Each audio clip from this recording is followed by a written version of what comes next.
প্রিয় ভাই আমার, প্রথম প্রশ্ন, কষ্ট হচ্ছে আপনাদের? নামাজে দাঁড়ানো মানুষের সামনে দিয়ে আসা যাওয়া করা যাবে কি না? কিভাবে বললেন রে ভাই? আরে আমার বলতে দেন না রে ভাই, সবাই মুক্তি হলে কেমনে হবে? নামাজ পড়ছে কোনো ব্যক্তি, আপনি যদি তার সামনে দিয়ে আসতে চান, কয়েকটা সুরত আছে।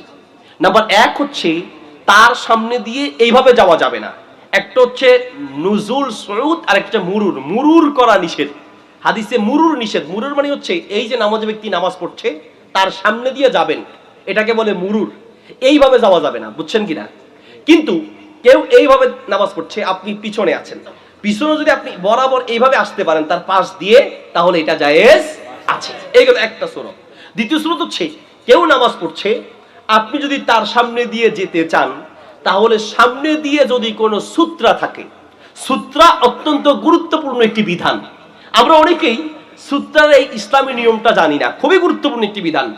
যখন কেউ নামাজ পড়বে, নবী সাল্লাল্লাহু আলাইহি ওয়াসাল্লাম বলেছেন ফালিউসাল্লি ইলা সূত্রাতিন, কেউ যখন নামাজ পড়বে একা, সে যেন সূত্রার সামনে নামাজ পড়ে, সূত্রাকে সামনে রেখে নামাজ পড়ে।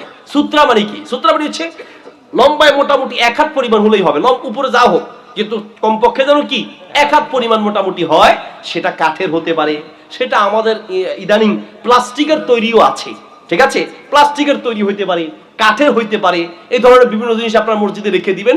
এটাকে সামনে নিয়ে নামাজ পড়লে সেই সূত্রার বাহিরে দিয়ে আসা যাওয়া করলে অসুবিধা নেই, আপনি সূত্রার বাহিরে দিয়ে আসা যাওয়া করতে পারবেন। তারপরে আরেকটি মাধ্যম হচ্ছে যদি জামাতে নামাজ পড়েন, ইমামের সূত্রটাই তখন মুক্তাদিরদের জন্য যথেষ্ট। আমি আবার বলছি, জামাতে নামাজ পড়ছেন, অনেকের অজু চলে যাওয়ার পরেও নামাজের জামাত ছাড়ে না বা জামাত থেকে বের হয় না, অজু গেলে গেছে রিবেট, আমি যাবনি, এত গ্যাস্ট্রিক। কিন্তু আমি কখনো বাংলাদেশে অন্তত দেখি নাই যে এত গ্যাস্ট্রিকের রোগী কারো অজু গেছে, এটা আমি দেখি নাই ভাই। আপনারা দেখছেন? হ্যাঁ, 2 মিনিট অজু রাখতে পারে না, কিন্তু নামাজে এত মুসল্লি কারো অজু যায় না, অজু গেলে গেছে বেটা, আমি যাবো নাকি? সৌদি আরব থেকে এসে বাংলাদেশে বদনাম করে, গেছিলাম সৌদি আরব, নামাজ পড়তে জানে না, কি হয়েছে?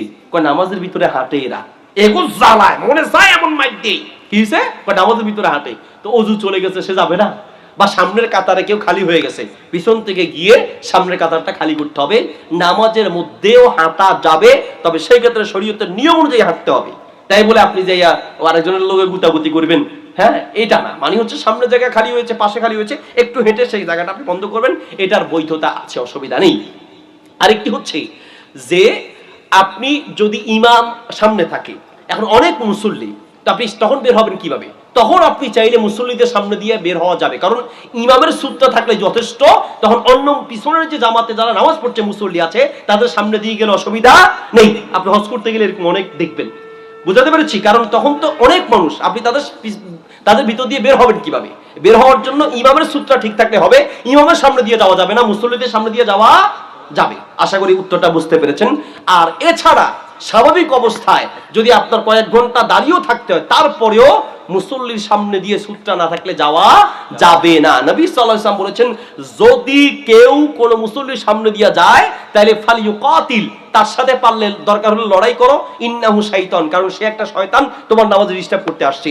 এই জন্য হজ করতে গেলে দেখবেন সামনে দিয়ে মার কারে কয় এমন মার দিবে, খুঁজে পাওয়া যাবে না, একটা ধাক্কা দিয়ে বালাই দিবে। প্রথমে আস্তে করে বলবেন, সে শুনলো না, আবার যাইতে যাবে, আয় এদিকে, আর আমি ধাক্কা দিয়ে ফালাই দিবেন, এটা জায়েজ আছে। মানে তারা আপনি প্রথমে সুন্দর করে বুঝাবেন, বাধা দিবেন, শুনে নাই প্রয়োজনে তারা ধাক্কা দেওয়াও জায়েজ আছে, বুঝাতে পেরেছি? হাদিসে আছে এটা। তাহলে আশা করি বুঝতে পেরেছেন, স্বাভাবিক অবস্থায় নাম মুসল্লির সামনে দিয়ে যাওয়া যাবে না। পুরুষের পোশাকের মধ্যে যদি কোনো পশু পাখির ছবি থাকে, ওই পোশাক পরা যাবে কি, এবং ওই পোশাক দিয়ে নামাজ পড়া হবে কি? পশু পাখি বা কোনো প্রাণীর ছবি যদি থাকে, সেটা পুরুষের কাপড়ে হোক আর মহিলার কাপড়ে হোক, যে কোনো ব্যক্তির কাপড়ে কোনো প্রাণীর পোশাক থাকলে সেই পোশাক পরিধান করা যাবে না, এটা হারাম।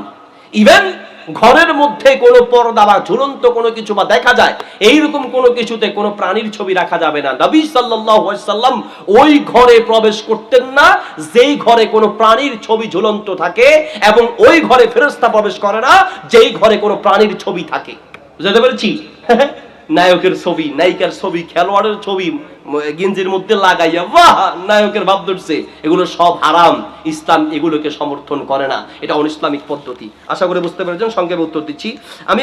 না, সেক্ষেত্রে আমার জন্য যাকাত আর কোরবানি ফরজ কিনা, বা আমার কি করণীয়? আচ্ছা, বা আমার কি করণীয়? প্রথম কথা হচ্ছে যে ব্যবসায় আপনি ব্যবসা করছেন, পুঁজি হলো আরেকজনের, পুঁজি আরেকজনের হলে অসুবিধা নেই। পুঁজি যার হবে যাকাতটা তার উপরে আসবে। বুঝাতে পেরেছি? যাকাতের বিধান, কোরবানি তো আপনার অর্থ থাকলে আপনার দিবে, আর যদি দিবেন, আর যদি যাকাতটা আপনার অন্য কোনো সম্পদ থাকে তাহলে যাকাত ফরজ হলে যাকাত দিবেন। এমনিতে দোকানের মালের টাকা যদি আরেকজন দিয়া থাকে, সেই মালের মালিক তো আপনি না, কারণ যাকাতের জন্য শর্ত হচ্ছে তামলিক, আপনার নিজের সম্পদ হতে হবে। আপনি আরেকজনের টাকা বা আরেকজনের সম্পত্তি আপনি ব্যবসা করছেন, এখন ব্যবসার ক্ষেত্রে আপনি হয়তো তাকে কিছু লভ্যাংশ দিচ্ছেন, আর আপনি হয়তো সেটা ব্যবসা করার কারণে আপনি কিছু নিচ্ছেন, এই জন্য আপনার উপরে যাকাত ফরজ হবে না। ফরজ হবে যিনি মূল মালিক বা যিনি মূল টাকা দিয়েছেন তার উপরে। তবে আপনি যত অংশের মালিক সেটার উপরে আপনার যদি নির্দিষ্ট কিছু থাকে, যেখানে 5 লাখ টাকার জিনিস হচ্ছে আমার আর 10 লাখ টাকার আরেকজনের, তাহলে 10 লাখ টাকার জিনিসের যাকাত সে দিবে, 5 লাখ টাকার জিনিসের যাকাত আপনি দিতে হবে। ওযু করার কিন্তু কমপক্ষে কালিমা শাহাদাত হলেও পড়বেন, এটা তো আমরা পারি। আশহাদু আল্লা ইলাহা ইল্লাল্লাহু ওয়া আশহাদু আন্না মুহাম্মাদার রাসূলুল্লাহ। রাসূল সাল্লাল্লাহু আলাইহি সাল্লাম বলেন, যেই কেউ ওযু করার পরে একবার যদি কালিমা শাহাদাত পড়ে, ওই ব্যক্তির জন্য জান্নাতের 8টি দরজা উন্মুক্ত হয়ে যাবে, যেই কোনো দরজা দিয়ে ইচ্ছা জান্নাতের মেহমান হতে পারবে। কত গুরুত্বপূর্ণ আমল। তাহলে ওযুর পরে আপনি কালিমা শাহাদাত কম পক্ষে পড়বেন, পারলে 3টা দোয়া পড়বেন। আরেকটি আমল বলে শেষ করছি ওযুর প্রসঙ্গ। নবী সাল্লাল্লাহু আলাইহি ওয়াসাল্লাম বলেছেন, ওযু করার পরে 2 রাকাত নফল নামাজ পড়া। আল্লাহু আকবার। নবী সাল্লাল্লাহু আলাইহি ওয়াসাল্লাম মেরাজে গেলেন, যাওয়ার পরে বিলাল রাদিয়াল্লাহু তাআলা আনহুর পায়ের আওয়াজ শুনলেন। মেরাজ থেকে এসে আল্লাহর নবী বিলালকে কাছে ডাকলেন, ডেকে বললেন, বিলাল, ইন্নী সামি'তু দাফানা আলাইকা ফিল জান্নাহ। ও বিলাল, আমি বড় অবাক হয়েছি, বলো তো দেখি, আমি জান্নাতে গিয়ে সেখানে তোমার পদাচারণা শুনলাম, পায়ের আওয়াজ শুনলাম। বিলাল, বলো তো দেখি, তুমি এমন কোন আমল করো যেই আমলের কারণে দুনিয়ায় থাকতেই তুমি জান্নাতের মেহমান হয়ে গেলে? কি আমল করো বলো তো? বিলাল রাদিয়াল্লাহু তাআলা বলছেন, ইয়া রাসূলুল্লাহ, তেমন কোনো আমল করি না, তবে একটা আমল করি, আমি যখনই ওযু করি, ওযু করার পরে 2 রাকাত নফল সালাত আদায় করি। তাহলে আমলটি করব, রাজি আছি ইনশাআল্লাহ। আল্লাহ সুবহানাহু ওয়া তাআলা আমাদের সবাইকে তৌফিক দান করুন। এরপরের প্রশ্ন, আমি ব্যস্ত থাকার কারণে মাগরিবের নামাজ পড়তে পারিনি, মসজিদে প্রবেশ করে দেখি ইশারের নামাজ চলছে, এমন অবস্থায় আমি কি করব? সুন্দর, একটু ভিন্ন রকম প্রশ্ন, গুরুত্বপূর্ণ প্রশ্ন। অনেক সময় হতে পারে যে আমাদের নামাজের কোনো ওয়াক্ত কাজা হয়ে গেছে, নামাজ বাদ রয়ে গেছে, হতে পারে না? এখন ওনার যে প্রশ্ন সেটা হচ্ছে, মাগরিব উনি পড়ে নাই, মসজিদে গেছেন মাগরিব পড়বেন, কিন্তু দেখছেন এশারের নামাজের জামাত চলছে, এখন কি উনি আগে এশা পড়বেন নাকি আগে মাগরিব পড়বেন? প্রশ্ন বুঝতে পেরেছেন? প্রশ্ন যদি বুঝেন, উত্তর হচ্ছে, প্রথমত নিয়ম হচ্ছে কোন নামাজ কাজা হয়ে গেলে সেই কাজা নামাজটা আগে আদায় করা, এটাই হচ্ছে নিয়ম। আবার বলি, কোন নামাজ আপনার কাজা হয়ে গেলে সেই নামাজ আগে আদায় করে পরে অন্য ওয়াক্তের নামাজ পড়বেন। আরো সংক্ষেপে বলি, নামাজের তারতিব রক্ষা করা উচিত। যেমন আপনার জোহর আসরের নামাজ কাজা হয়ে গেছে, তাহলে আপনার উচিত আগে জোহর পরে আসর। কোন কারণে আপনার জোহর আসর মাগরিব কাজা হয়েছে, তাহলে আগে জোহর পরে আসর তারপরে কি মাগরিব, এটা হচ্ছে স্বাভাবিক নিয়ম। কিন্তু এখানে প্রশ্নের একটা জটিলতা আছে, তা হচ্ছে যে মসজিদে ঢুকছেন উনি কি পড়বেন? মাগরিব, কিন্তু চলছে কোন নামাজ? এশারের নামাজের জামাত চলছে। এখন আপনি কি করবেন? জামাতে ওটা পড়বেন নাকি আগে মাগরিব পড়বেন? এর উত্তর হচ্ছে, এই মুহূর্তে আপনি চাইলে আগে মাগরিব পড়ে পরে আপনি এশা পড়তে পারবেন, আপনার জন্য ইখতিয়ার আছে। আবার যদি আপনি চান যে জামাতে আগে এশা পড়বেন, তাকদিম তাখির করবেন, তার মানে আগে জামাতে এশা পড়ে পরে মাগরিব পড়বেন, এটারও বৈধতা আছে। কারণ তারতিবটা ভঙ্গ হয় বা তারতিব ভঙ্গ করা যায় কয়েকটা কারণ আছে। এর মধ্যে একটা কারণ হলো, যখন জামাত শুরু হয়ে যাবে সেই জামাতটাকে ধরার জন্য আগের নামাজটা না পড়ে জামাতে চলমান নামাজটা পড়ে আগের নামাজটা পরে পড়া জায়েজ আছে। বুঝতে পেরেছি? তার উত্তর কি, আপনি চাইলে আগে মাগরিব পড়বেন পরে এশা। আবার যদি চান যে আমি এশার সাথে জামাতটা পড়বো, জামাতে এশার পড়বো, তাহলে জামাতে সওয়াব পাবো, এই জন্য আপনি এশাটা জামাতে পড়ে পরে মাগরিবটা পড়বেন, দুইটারই বৈধতা আছে, অসুবিধা নেই।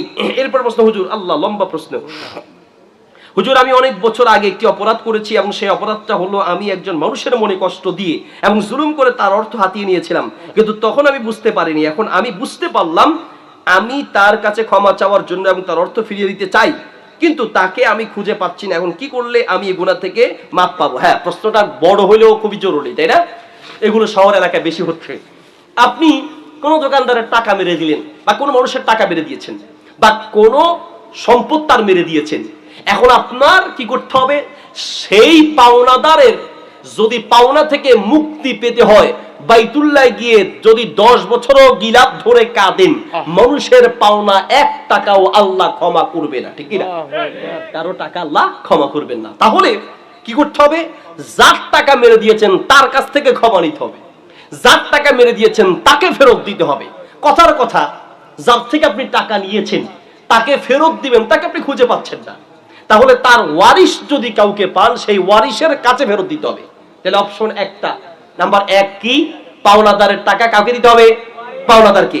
পাওনাদারকে পান নাই, কাকে দিবেন? ওয়ারিশকে পান নাই, কাকে দিবেন? আল্লাহকে দিবেন।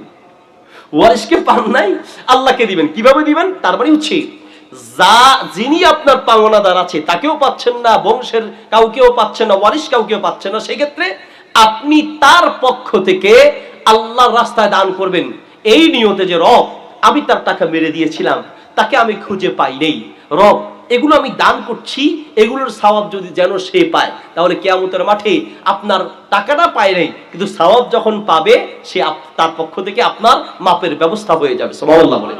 তাহলে কারো যদি আপনি মেরে থাকেন, এইভাবে পরিশোধের ব্যবস্থা দুনিয়ায় থাকতেই করে নিতে হবে। আল্লাহ আমাদেরকে তৌফিক দান করুন। হুজুর আমি পরিপূর্ণ হেদায়েত পাওয়ার আশায় আছি, এবং পরিপূর্ণ হেদায়েত পেতে হলে কি আমল করতে হবে যদি একটু বলতেন।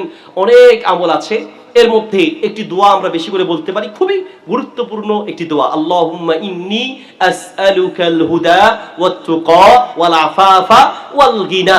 এই দোয়াটা বেশি করে পড়তে পারি, আল্লাহুম্মা ইন্নী আসআলুকাল হুদা, হে আল্লাহ আমি আপনার কাছে হিদায়াত চাই। এছাড়া আমরা সূরা ফাতিহা যেটা পড়ি, ইহদিনাস সিরাতাল মুস্তাকিম, বেশি বেশি এটাও বলতে পারেন, ইহদিনাস সিরাতাল মুস্তাকিম।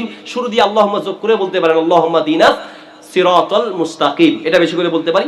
আরো কিছু আমল আছে, বিশেষ করে হেদায়েত পাওয়া মানে, এখানে হয়তো কোনো যুবকের প্রশ্ন বা কোনো মানুষের প্রশ্ন হতে পারে, আপনার জীবনটা হেদায়েতের পথে চালানোর জন্য, মনটা হেদায়েত মুখী হওয়ার জন্য সবচেয়ে গুরুত্বপূর্ণ একটি আমল হচ্ছে, নবী সাল্লাল্লাহু আলাইহি ওয়াসাল্লাম বলেন, মাতরাদাতুন নবী সাল্লাল্লাহু আলাইহি ওয়াসাল্লাম বলেন, মানহাতুন আনিল ইসমি, পাপ থেকে বেঁচে থাকার জন্য এবং হেদায়েতের পথে চলার জন্য অন্তরের যে তাকওয়ার শক্তির প্রয়োজন, সেই শক্তিটা সবচেয়ে বেশি আসে যেই আমলের মাধ্যমে, সেই আমলের নাম হচ্ছে তাহাজ্জুদের নামাজ। সুবহানাল্লাহ বলেন।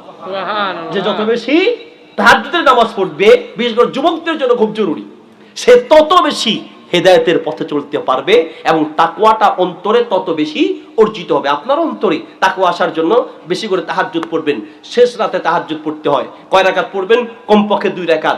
চাইলে আপনি যা মন চায় তা পড়তে পারবেন, 2 রাকাত, 4 রাকাত, 6 রাকাত, 8 রাকাত, 10 রাকাত, 20 রাকাত, আরো বেশি পারলে আরো বেশি, 2 রাকাত করে করে তাহাজ্জুদের নামাজ বেশি করে পড়বেন। শেষ রাতে তাহাজ্জুদ পড়তে হয়, শেষ রাতে তাহাজ্জুদ পড়তে না পারলেও ইশারের নামাজ শেষ করে আমাদের ঘুমাতে ঘুমাতে অনেকের 11টা 12টা 1টা বেজে যায়, দোকান বন্ধ করতে করতে 11টা 12টা বেজে যায়, ঠিক সেই সময় পড়লেও তাহাজ্জুদের হক আদায় হবে। তবে তাহাজ্জুদের অরিজিনাল হক যদি পেতে হয়, অরিজিনাল সওয়াব যদি পেতে হয়, পরিপূর্ণ প্রতিদান যদি পেতে হয়, কোন রাতে? শেষ রাতে পড়তে হবে। যদি শেষ রাতে না পারেন, তাহলে ইশারের নামাজের পরে রাতে ঘুমানোর আগেও যদি নামাজ পড়েন, ইনশাআল্লাহ তাহাজ্জুদের হক আদায় হয়ে যাবে। এরপর প্রশ্ন, হুজুর আমি তাহাজ্জুদ নামাজের সময় বিতির নামাজ পড়বো ভেবেছিলাম, কিন্তু আমি ঘুম থেকে জাগতে পারিনি, এখন আমি কিভাবে বিতির নামাজ আদায় করব? ভাই সময় হয়ে গেছে না? শেষ দিকে পড়া। আচ্ছা, ও 12টা বেজে গেছে। আচ্ছা ঠিক আছে, ওকে ওকে, জাযাকুমুল্লাহ খাইর ভাইরা আমার। আচ্ছা আচ্ছা, যদি তাহাজ্জুদের নামাজ আপনি রাতে পড়তে না পারেন, তাহলে আপনি দিনে কাজা আদায় করতে পারবেন, অসুবিধা নেই। ফরজের যেমন কাজা আদায় করা যায়, ওয়াজিব, সুন্নত, নফল এগুলোরও কাজা আদায় করা যায়, অসুবিধা নেই। আমি স্কুলে থাকাকালীন অনেক মেলায় বা দোকানে বিভিন্ন কিছু না বলে খেয়ে ফেলেছি, এখন আমি দোকানদারকে খুঁজে পাচ্ছি না। কোরআন হাদিসে শুনেছি যে বান্দার হক বান্দাকে ফিরিয়ে দিতে হবে, এখন আমার করণীয় কি? নাম বলেছেন, নামটা পড়লাম না, পাহাড়তলি 12 কোয়ার্টার নাকি 12 কোয়ার্টার?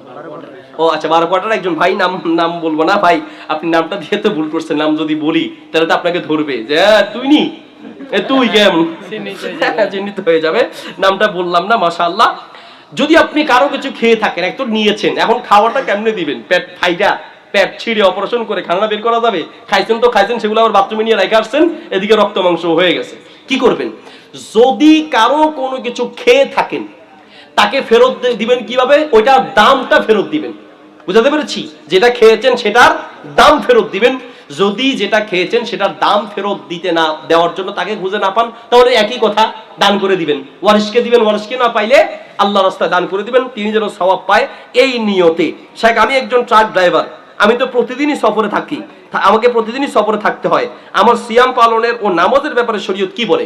আপনি একজন ট্রাক ড্রাইভার, বাস ড্রাইভার, অথবা আপনি অন্য কোনো ড্রাইভার, সারাদিনই সফরে থাকতে হয়। এখন সফরে থাকা অবস্থায় আপনি কি কসর করবেন? কারণ সারা বছরই তো আপনি মুসাফির, তাই না? প্রশ্ন কি বুঝতে পেরেছেন? সারা বছরই আপনি মুসাফির। এখন মুসাফির জন্য রোজা ভাঙার নিয়ম আছে, তো কি করবেন? সুন্দর একটি প্রশ্ন, ইম্পর্টেন্ট, গুরুত্বপূর্ণ প্রশ্ন। উত্তর হচ্ছে, আপনি যদি সারা বছরও মুসাফির থাকেন, সারা বছরই আপনি কসর আদায় করবেন, অসুবিধা নেই। কোন সাহাবী থেকে বর্ণনা পাওয়া যায় 6 মাস পর্যন্ত একটানা কসর করেছেন, এমন প্রমাণও আছে। বুঝতে পেরেছি? তাহলে আপনি যদি সারা বছরই মুসাফির থাকেন, সারা বছরই আপনি কসর আদায় করবেন। তার মানে 4 রাকাতের নামাজ 2 রাকাত পড়বেন, কিন্তু 3 রাকাতের নামাজ 1.5 রাকাত পড়ার কোনো সুযোগ নাই। আবার 2 রাকাতেরটা 1 রাকাত পড়ার কোনো সুযোগ নেই। কসর মানে হচ্ছে 4 রাকাতেরটা কয় রাকাত হবে? 2 রাকাত। আবার আপনি যখন কোন ইমামের পিছনে পড়বেন, সেই ইমাম যদি মুকিম হয়, তিনি 4 রাকাত পড়ায়, আপনি 2 রাকাত পড়ে সালাম ফিরানো যাবে? আপনি তখন আবার কি করতে হবে? 4 রাকাতই পড়তে হবে। একা যখন পড়বেন তখন, অথবা ইমামতি করবেন, তখন আপনি 2 রাকাত পড়বেন। 4 রাকাতেরটা 2 রাকাত, 3 রাকাতেরটা 3 রাকাত ঠিক থাকবে, 1 রাকাতেরটা 1 রাকাত ঠিক থাকবে। সুন্নত যদি আপনি সুন্নত যদি আপনি পড়েন, তাহলে 4 রাকাত পড়লে 4 রাকাতেরটা 4 রাকাতই পড়বেন। চাইলে আপনি সুন্নত 4 রাকাতের গুলো 2 রাকাত পড়া যায়, অসুবিধা নাই। কিন্তু যেমন জোহরের আগে 4 রাকাত সুন্নত আমরা পড়ি, সেটা 2 রাকাত পড়া যায়, ওটা ভিন্ন মাসালা। কিন্তু সুন্নতের ক্ষেত্রে আসলে কসর নাই। কসর হচ্ছে মূলত কোন ক্ষেত্রে? ফরজের ক্ষেত্রে। আপনি যদি 4 রাকাত পড়তে চান সুন্নত, অসুবিধা নেই, পড়তে পারবেন, সমস্যা নেই। এরপরের প্রশ্ন দিয়ে শেষ করে দেই। আমি মাগরিবের নামাজে দাঁড়ানোর সময় মনে হয়েছে যে আমি ওযু না থাকা অবস্থায় ভুলে আসরের নামাজ পড়িয়েছি, এখন আমি কি করব? ইমাম সাহেব মাগরিবের নামাজ পড়িয়েছেন, মাগরিবের নামাজ পড়াতে দাঁড়িয়েছেন, তাই তো নাকি? এটা না বলছে? মাগরিবের নামাজ পড়তে দাঁড়িয়েছেন, কিন্তু তার তখন মনে হয়েছে উনি কোন নামাজ পড়াইছেন? আসরের নামাজ পড়িয়েছেন। তখন কি ছিল না? ওযু ছিল না। অসুবিধা আছে? অসুবিধা তো আছেই। ইমাম সাহেবের 14 গোষ্ঠীর চাকরি, লগে লগে খাইয়া দিন। ইমাম সাহেব ওযু ছাড়া নামাজ পড়াইছে। ইমাম সাহেব যে ওযু ছাড়া নামাজ পড়াইছে, উনি ওরে বাপরে বাপ কিয়ামত ঘটায় ফেলছে। আর আপনি যে বহুদিন ওযু ছাড়া নামাজ পড়ছেন, আপনার অসুবিধা নাই। হুজুরের সামান্য দোষ তিল পেলেরা তাল বানায়, ঠিক না? কোনদিন যদি ইমাম সাহেব ফজরের নামাজে আসসালাতু খায়রুম মিনান নাম বলতে ভুলে যায়, এতদিন যে ঠিক দিছে, ওনার কানে আজান ঢুকে নাই। যেদিন আসসালাতু খায়রুম মিনান নাম বাদ গেছে, হুজুর আজকে আজান হয় নাই, হুজুর হুজুর আজান আবাদ দেন। কে বলছে আপনাকে আজান আবাদ দিতে? কেউ যদি আজান দিতে গিয়ে আসসালাতু খায়রুম মিনান নাম বলতে ভুলে যায়, আজান হয়ে যাবে, আবার পুনরায় দেওয়ার দরকার নাই। বুঝতে পেরেছি? তো ইমাম সাহেবের তো ওযু এরকম চলে যেতে পারে, ভুল হইতে পারে। মাসালাটা জানা খুব জরুরি। ইমাম সাহেব আসরের নামাজ কোন এক ওয়াক্তে নামাজ পড়িয়েছেন, এখন উনি পরে মনে হলো যে উনি যে নামাজের ওয়াক্ত, যে নামাজটা ইমামতি করেছেন, সেই নামাজে ওনার কি ছিল না? ওযু ছিল না। এখন কি হবে? এত লোকের নামাজ সবগুলো শেষ। ইসলাম সহজ, ইন্নাদ দীনা ইউসরুন, ইসলাম এত সহজ। যারা নামাজ পড়েছে এই ওযু না থাকা ইমামের পিছনে, প্রত্যেক মুসল্লি নামাজ হয়ে যাবে, কিন্তু দায়ভার থেকে যাবে ইমামের উপরে। ইমাম যখন মনে উঠবে যে আমি তো আগের নামাজটা পড়িয়েছিলাম ওযু ছাড়া, তখন ইমাম সাহেব নিজে পড়ে নিলেই হয়ে যাবে ইনশাআল্লাহ। সুবহানাল্লাহ বলেন। ইমাম নিজে পড়ে নেবে। ইমামকে আচ্ছা বলেন, ইমাম এখন 1000 লোকের ইমামতি করছে, সবাইরে ডাইকা আইনা পড়াইতে পারবে? অনেকে বলেন যে যাদের ওযু হয় না, যারা নামাজ পড়েছে ওই ওয়াক্তের, সবাইকে আবার পড়তে হবে। সবাইকে ইমাম সাহেব পাবে কই? কোথায় খুঁজে পাবে? বাস স্ট্যান্ডের মসজিদ থাকতে পারে, অনেক মসজিদের মুসল্লি থাকতে পারে, তো সেই ক্ষেত্রে পাওয়া যাবে না। তাহলে কি করতে হবে? ইমাম যেহেতু নিজে ভুলটা করেছেন, উনি আবার নিজেরটা নিজে পড়ে নেবেন, ইনশাআল্লাহ মুসল্লিদের নামাজ কবুল হয়ে যাবে। আল্লাহ সুবহানাহু ওয়া তাআলা আজকের মাহফিলকে কবুল করুন, আমিন।